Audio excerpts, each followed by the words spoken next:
იღუმენი ნიკონი, დიდება ღმერთს ყველაფრისათვის, წერილი მეორე.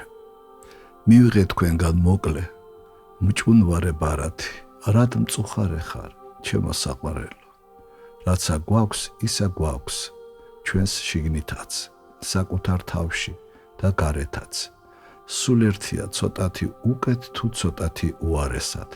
ერთ ღამეს გავათევთ სასტუმროში და ჰაიდა, გავწევთ წინ შინისაკენ. დიდება ღმერთს ყველაფრისათვის. ხომ გახსოვს ეგნატეს ბრიანჩანინოვის რჩევა?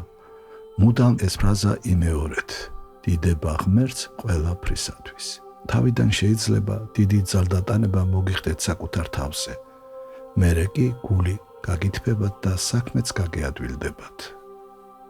რაც არ უნდა გჭირდეთ, შეიძლება კიდევ უფრო მძიმე მდგომარეობაში აღმოჩნდეთ, ვიდრე ახლა ხართ და ბევრი ხომ არის კიდეც.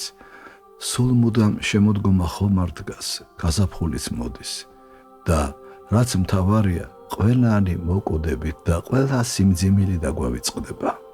ნუ მიეცებით მოწყინებას, მეგობარო. რაი მივაგო უფალსა ყოვლისათვის, რომელი მომაგო მე. თმენით დაუთმობ უფალსა და უტრტვინელად ვძიდავ ჩემ ჯვარს. თან არც უკეთესი მომავლის იმეს დავკარგავ. სულ ერთია, ჩვენი ვალი მაინც გადაუხდელია. ღვთის სიყვარული კი უსასრულოა და ძალუც დაფაროს ყოველივე და დაფარავს კიდეც, თუ ჩვენ თვითონ გვინდა ეს. და აჰა ესე რა მე თქვენთანა ვარ ყოველთა დღეთა ვიდრე აღსასრულამდე სოფლისა. უფალი ჩვენთანაა, როგორც ჰაერი, როგორც სინათლე. გახსენი ფილტვები ჰაერი შემოვა, თვალი გაახირე და სინათლეს ჭრედე.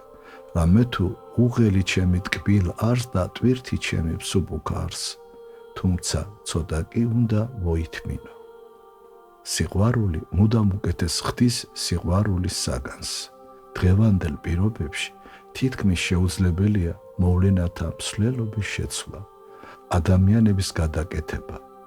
ესაა გავიგე, რომ ჩვენგან 30 ვერსით დაშორებულ ეკლესიაში მდელი წირვაზე თითქმის მთვრალი მიდის. მეზობელ დიდსა თუ პატარა ქალაქებში მარტო ცუდი ამბები გვესმის და როგორ უნდა გამოასწორო ვითარება, თუნდაც რაიმე ძალაუფლება გაგაჩნდეს. აღორძინებას არსაიდან მოველი. მხოლოდ ის შეიძლება, რომ ყოველმა კაცმა თავის ადგილას საკუთარი მოვალეობა შეასრულოს.